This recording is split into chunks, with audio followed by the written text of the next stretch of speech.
Salam əziz tamaşaçılar, xoş gördük hər birinizi. Səmimi söhbət yenə də efirdədir. Bugün çox maraqlı bir qonağım var. Qonağım həkim radioloq Günel Krandır. Günel xanım, xoş gördük sizi. Sizi açığı çox həvəslə gözləmişəm, çünki çox maraqlı suallarım var sizə. Həm düşünürəm, həm xanımlarımızı maraqlandıracaq, həm də yeni bilgilər sizinlə söhbətimiz zamanı öyrənəcəyik. İlk onunla başlamaq istəyirəm Günel xanım. Ümumiyyətlə Azərbaycanda hüceyrə yenilənməsi və bunun tətbiqi nə səviyyədədir? Ümumiyyətlə bu iş necə gedir? Çox təşəkkür edirəm ilk növbədə bizi ayırdığınız zamana görə və dəvətinizə görə.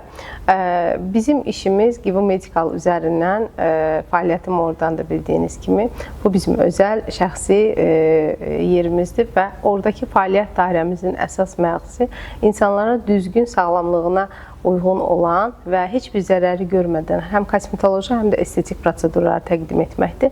Bunların arasında həmçinin regenerativ hüceyrə tərəflərimiz də var.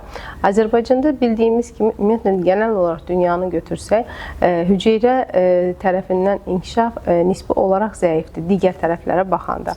Regenerativ hüceyrə ən gənc nəsil texnologiyadır və bu sahə üzərindən gəncləşmək artıq çox dəb halını alıbdır. Gözlədiyimiz ilk 10 ili, yəni qarşıdan gələn ilk 10 ili hüceyrə və ekzosomal hüceyrə dövrü olacaqdır. Bunlar həm biri regenerativ hüceyrədir. Mən ekzosomal hüceyrədən danışanda 4-5 il bundan öncə idi və Azərbaycanda ilk dəfə olaraq cihazları gətirərək bu texnologiya üzərindən gəncləşməni vermişdi. Və bu hüceyrəsəl prosedurlar nəinki aldığımız özümüzdən hüceyrələr, həmçinin insanın daxilində cihazlar üzərindən də icra eləmək olur. Nə gözəl halımıza ki, 40-dan çox estetik əməliyyat edən xüsusi texnoloji Avropa cihazlarından, İtaliya marka cihazlarından istifadə edirik və zərərsiz prosedurlar veririk. Sizin dediyiniz regenerativ hüceyrə tərəfindən danışsaq əgər, bu ekzosomal hüceyrə mənim öz kəşfimdir və bəlli bir sürədə həyatımın dönəmində buna ömrümün bir hissəsini vermişəm, belə deyim. Və həm Azərbaycanda, həm də artıq dünyanın bir neçə ölkəsində tətbiqinə yaxın günlərdə başlanacaqdır.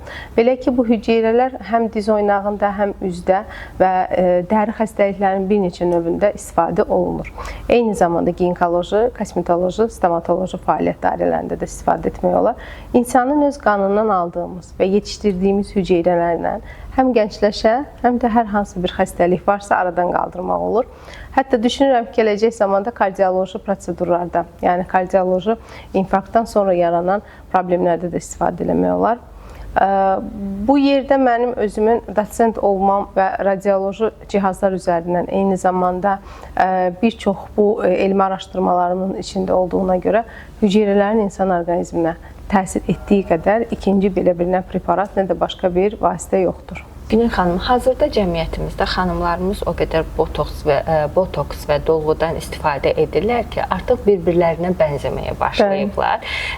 Bəs demək olarmı ki, sizin bu hüceyrə bərpası nəticəsində buna ehtiyac qalmayacaq və artıq qocalmaq da olmayacaq? Bu sözü rahatlıqla deyə bilərmiyik? Belə deyim, çox gənc bir nəsildir ekzosomal hüceyrə, regenerativ. Əslində, hüceyrə ekzosomal dediyimizdə, gəl mən sizə ekzosomlar başlasam, sonra botoks dolğu haqqında məlumat verəcəm. Çünki keçən ildə bununla bağlı bir veriliş çəkilmişdi və əməli başda sensasiyaya səbəb olmuşdu. Həm Instagramda, ümumiyyətlə Azərbaycan özündə də və insanların gerçəkləri bilməsi haqlarıdır deyə düşünürəm. Bir həkim kimi bunu deyirəm ilk növbədə və nədən? Çünki sağlığının keşiyində durmalıyam. Biz buna and içmişik. Hüceyrələrdə ekzosom hüceyrə dediyimiz bu qulağa gələn və biznes bir sözü gedir, yəni bazar bir sözüdür, belə deyim.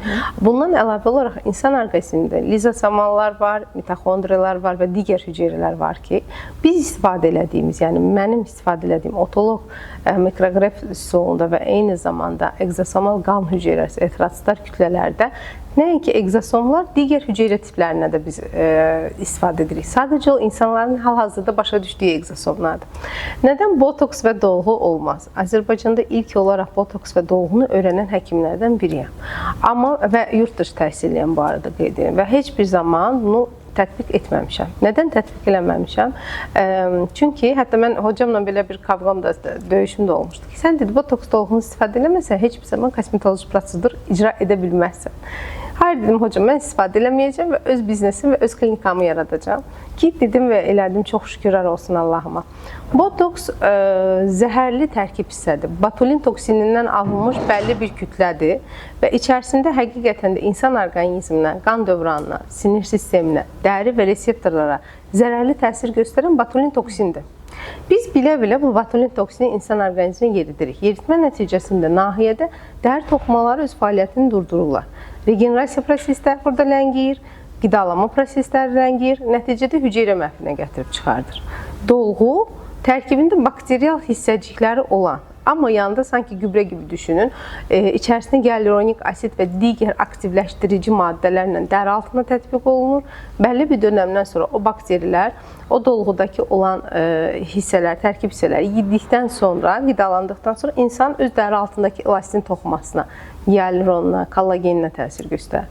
Nəticədə mən məsələn görmüşsünüz yəqin səhifəmdən də baxmış olarsınız, endolazerlə biz dolğuları çıxardırıq. Nədən? Çünki dolğu dəri altında bir müddət qaldıqdan sonra dəri altı toxumaları çürüdür. Ona görəmi Günel xanım, dolğu etdirən çox xanımda sifət sallanmaları, yanıq sallanması, sifət xüsusilə çənə sallanması. Bax görürsünüz, özünüzdə diqqət eləmisiniz. Hətta üzlərinə baxsanız çoxu deyir ki, üzüm şişir. İlk 2 ay okey, yaxşıdır hər şey. Adi natri xloru üzünüzə tətbiq eləsəniz, üz çox qəşəng lifting olacaqdır və bunu görəcəksiniz özünüzdə. Amma dolğu bu dediyim kimi o bakteriya dəri altındakı kipi toxumalarından qidalanır. Qidalandıqdan sonra bu bakteriya bir yerdən çıxmalıdır. Dəri təbəqəsi tam örtülü olduğuna görə çıxa bilmir və ilk sirayət eləyə biləcəyi yer sizin dediyiniz kimi dəri altı toxumaların aşağı hissələridir ki, çəkir özünü aşağı. Əgər xəstəlik, yanaşı gedən bir xəstəliyi varsa pasiyentin və yaxud da immun sistemi zəifdirsə, onkoloji bir xəstəliyi varsa və digər başqa problemləri varsa, düzgün qidalanma yoxdur, yuxu rejimi yoxdur, bu dolğular onda başlayır reaksiya verməyə və nəticə üçün gücü çatmır o bakteriyaları məhv eləmək. Bakteriya nəsə yeməlidir, yəni ona da haqq vermək lazımdır. Mümkün dərəcədə onu çıxartmağa çalışırlar. Müxtəlif vasitələrdən istifadə edirlər, allergiya əleyhinə, hər kəs allergiyanın üstünə yıxır, amma burada heç bir allerji reaksiyası olmur xəstədə. Sırf bakteriyanın törətdiyi ağırlaşmanı görürsünüz siz. Biz onu nə edirik? Ultrasəslə edirik, yəni UZI edirik və nahiyədə absesli və yaxud da irinli bir iltihab prosesi araşdırırıq. Sonrasında endolazerlə əməliyyat edərək onu çıxardırıq. Ki çox şükür Allahıma ki, dünyanın artıq bir neçə ölkəsinə Azərbaycan pasientlər gətirmişik və mənim məqsədim oydu Azərbaycan dünyada tanıtmaq idi ki, çox fürsətlərimiz olub xaricdə işləmək, amma mən gerçəkdən Azərbaycanı çox sevirəm. Öz dövlətimi, vətənimi sevdiyimə görə burada bunu inkişaf elətdirmək istəmişəm və bizdən gedən xəstələri artıq bizə geri qaytarırıq bu sahədə və bir çox xəstələrimiz də bundan çox gözəl nəticələr alıb və hələ də fəaliyyətimiz davam edir bu sahədə. Bəs Günel xanım, xanımlar botoks dolğu etdirməyən xanımlar düşünürlər ki, evdə istifadə etdiyimiz qidalardan nəsə maska, yəni nəyisə bir şey hazırlasalar, dəri qocalmasının və yaxud belə deyək, qocalmanın müddətlə qarşısını ala bilərlər. Bu xanımlar bu zaman özlərini aldadırlarmı, yoxsa bu mümkündürmü? Buna istəyirəm aydınlıq etmək sizinlə. Çünki özüm də test edirəm. Bəli. Yəqin ki, nəticəsini görürsünüz. Bax, bunu mən çox istəyirəm toxunmaq. Instagramda fəaliyyətim adətən mənim əl alt sıralara baxsanız səhifəmdə görəcəksiniz, orada inanılmaz çox maskalar var. Ki, evdə tətbiq eləyə biləcəyiniz maskalardır və gerçəkdən də, bax, mamalarımıza baxaq, nənələrimizə baxaq, onlar yeni çıxan meyvəni belə üzünə sürtürdülər və nəticədə nə vaxt baxırdıq, xiyar qoyurdular, ya çiyələk sezonda hər kəs çiyələk çəkirdi üzünə və nəticə qəşəng görürdü. Niyə? Antioksidant da hamısı. Yəni, təbii antioksidantları insanlar meyvələrdən alırlar. Onlar bilmədən bunu edirdilər, amma gerçəkdə artıq kimyəvi tərkib hissəsinə gəldikdə real antioksidantları əldə eləmiş olurlar.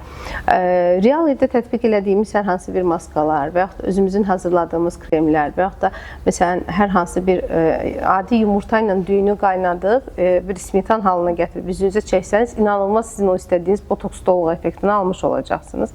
Bir acı da perikis qatısının içərisində inanılmaz qəşəng maska şəklini alır və bunu həftədə 2 dəfə tətbiq edən həm ləkələrdən azad olmuş olur, həm də çox qəşəng üzündə məsəmə problemi aradan qalxır ki, məni tanıyan hər kəs bilir ki, mən hər zaman üzümə maskalar istifadə edirəm. Baxmayaraq ki, Ekzosom da əlimdədir, digər prosedurlar da əlimdədir və mən hələ də maskalardan, yəni onları kənara qoymamışam. İstifadə edir. Bir mənalı istifadə eləməz. Az öncə unutdum, ekzosomal hüceyrədən danışım sizə. Ekzosomla yaşlanmağın qarşısını alıb botoks effektini almaq mümkün deyil. Bu yanlış bir təfəkkürdür, dolğunu da almaq mümkün deyil. Donmuş bir üzü etmirik biz. Bu hüceyrədir. Biz dəri altındakı bərpa edirik gyaluronik asidi və elastin toxumanı. Hüceyrəni ona veririk. Altda olan yaşlanmış hüceyrələr aktivləşdiririk və dəri öz-özündən gəncləşir. Bu zaman həm qırışlardan azad olursunuz, həm də lifting effekti verir dəriyə. Yəni dəri yığılır. O sizin dediyiniz dolğu. Anladınız, o effekti veririk. Bax belə, yəni qarşısı almaq olurmu? Olur. Və istifadə eləməliyik mi? Bəli, eləməliyik. Bəs bu prosedurlar adətən çox bahalı olur, belə deyək də. Onun üçün orta gəlir, əgər Azərbaycanı nəzərə alsaq, deyə bilmərik də burada hər kəs çox rahatlıqla bu bahalı prosedurlardan istifadə edə biləcək. Bu mümkün deyil, təəssüf ki. Bəs qiymətlər necə? Hansı aralıqlarda təqdim edə bilirsiniz ki, hər imkanda və maddiyyatda olan xanım bundan istifadə edə bilər? Hə, indi o haqda danışım mən sizə. Bu çünki çox qlobal bir mövzudur. İstifadə etdiyimiz preparatların hər biri ya İspan, ya İtalyan markalardır. Çünki mən bunlara çox üstünlük verirəm. Təcrübəmdə ən yaxşı nəticə verən preparatlardan istifadə edirəm və ən yaxşı cihazlardan istifadə edirəm. Dediyim kimi, Avropa texnolojisini Azərbaycana gətirmişik və mən Avropadan xəstə gətirirəm. Məsələn, keçən il, yəni bu 2025-in yay ayında 60-dan 70-in üstündə Almaniyadan tək xəstə gətirmişik Azərbaycana. Sırf bizim üçün gəlib, hamısı hüceyrə prosedurlarına gəliblər. Bir çox, yəni orada bizdə HPV də var, tək o deyil. Yəni bizdə virusoloji var, kardioloji var, nefroloji var. Bir çox sahələri biz işləyirik klinikamızda, amma ən çox hüceyrəyə gəlirlər və digər o dediyiniz o bahalı prosedurlar. Nədən? Avropanı nəzərə alsaq və Avropa cihazlarını istifadə etdiyimizi də nəzərə alsaq, Azərbaycanda çox-çox ucuz edirik bu proseduru. Yəni inanılmaz dərəcədə ucuz edirik. Hətta mənim yurt dışı hocalarım, İtaliyadan hocalarım var, məsələn Türkiyədə hocalarım var, Amerikadan izləyən hocalarım var. Hər zaman mənə yazırlar ki, sən niyə bu qədər ucuz edirsən prosedurlarını? Nədən? Çünki bizim kütlənin onu ödəyəcək qədər gücü yoxdur və yanlış anlamayın. Bizdə eğitim o tərəfdə çox aşağı olduğuna görə, yəni insanlar algılamırlar. Özlərinə məsələn dərisinin altına tutaq ki, botoks yazıblar çox minimal bir qiymətdə. Gedirlər ona. Deyirəm, vurduğum bir şeyi bilirsənmi üzünə nə vurublar? Yox, deyir, doktor, çox ucuz idi, getdim. Heç bir zaman belə bir şey eləmək olmaz. Təəssüflər ki, bunu çox az yaşlı xanımlar verir. Hardasa 18-in və yaxud 25-in altı olan, eğitimsizlikdən gələn bir şeydir bu. Bəli, çox istəyərdim ki, evdə valideynləri və yaxud da ki, məktəblərdə bunu bir şəkildə eğitim versinlər. Bilmirəm, hansı tərəfdə daha yaxşı alınır bu.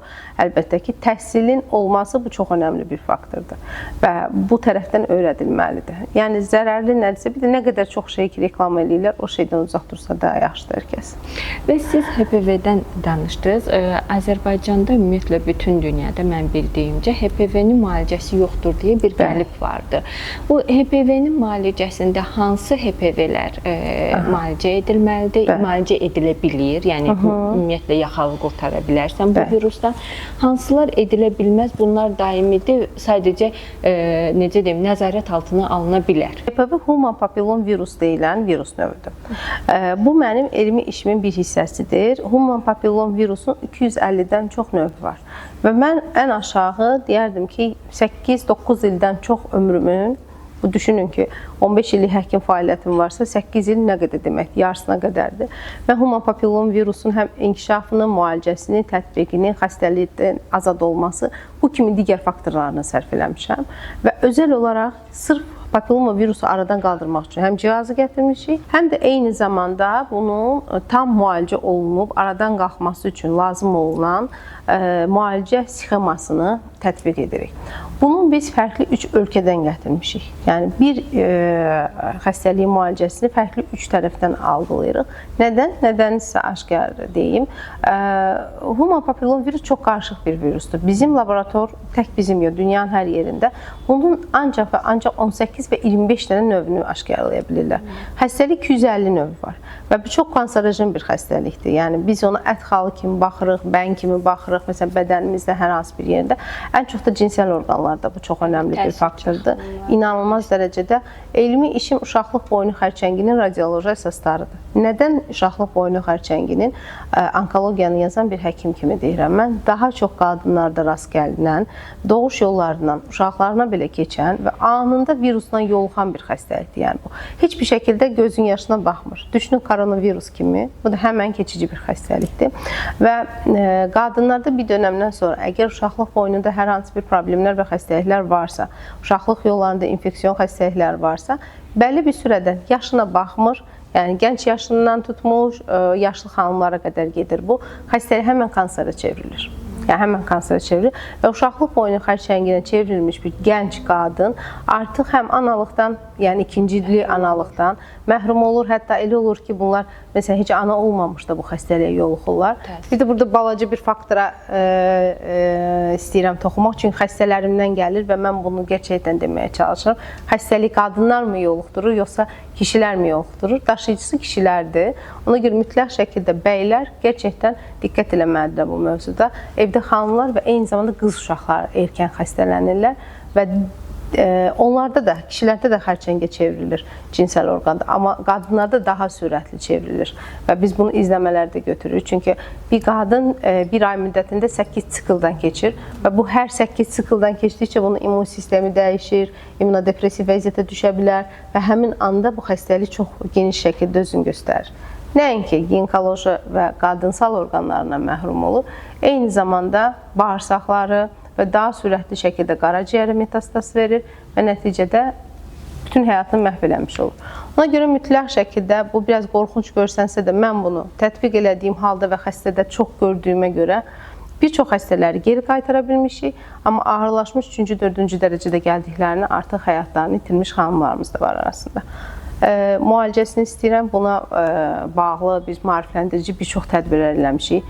Dövlət dəstəyimizi almışıq bununla bağlı. Hətta Heydər Əliyevin 100 illiyinə həsr olmuş 3 böyük layihəmiz var idi sağlamlıqla bağlı. Hər üçündə də bu xəstəliyi danışmışıq. Amma son sağlam ana və sağlam uşaq tədbirimizdə geniş olaraq həm ginekoloqlar, həm virusoloqlar, həm özümüz bu xəstəliyi aşkar şəkildə dedik. Və düşünürəm ki, artıq bir çox insanları maarifləndirə bilmişəm. Bəs gələcək planlarınız nədir Günel xanım? Nələr planlayırsınız? Nələr yeni, sizdən belə deyək, yeni nələr gələcək, nələr eşidəcək? Bizdə belə deyim də tək bir sahə deyil, sahəmiz bilirsiniz ki, genişdir. Bizdə həm Geek Holding adı altında həm tikinti sektoru var, həm eyni zamanda tibbi sektordayıq və sektorumuzun hər iki tərəfində də ən son texnologiyalar Azərbaycana gətirmişik. Əlbəttə ki, yeni əlimizdə olan ən böyük layihə tikintidə sıva cihazların Azərbaycanda tanıtımıdır ki, bunun Azərbaycanda çox böyük bir ehtiyacı var və bu haqda ətraflı zaten bizim çəkilişimiz oldu, ona görə çox az qeyd edirəm. Və digər tibbi tərəfində olan bizim tərəfimiz sahəmizi bir balaca genişləndirib, eyni zamanda ekzosomal hüceyrələrin Azərbaycanda istehsalına başlamaq istəyirəm. Bu mənim ən böyük arzularımdan biridir ki, Azərbaycanda tibbi vasitənin bir, belə deyim, biz sektorda yoxuq. Yəni, dünyanın heç bir sektorunda Azərbaycan özünə məxsus olan dərmanı yoxdur. Mən ondan istəyirəm Azərbaycanı tanıdım. Bu mənim ən böyük arzum. İnşallah Günel xanım, ümid edirik və yaxud arzuluyuruq ki, siz də arzunuza çatasınız. Təşəkkür edirik verilişimizdə iştirak etdiyiniz üçün. Mənim üçün də çox maraqlı oldu. Belə, əziz tamaşaçılarımız, yenidən görüşmək ümidi ilə sağlıqla qalın.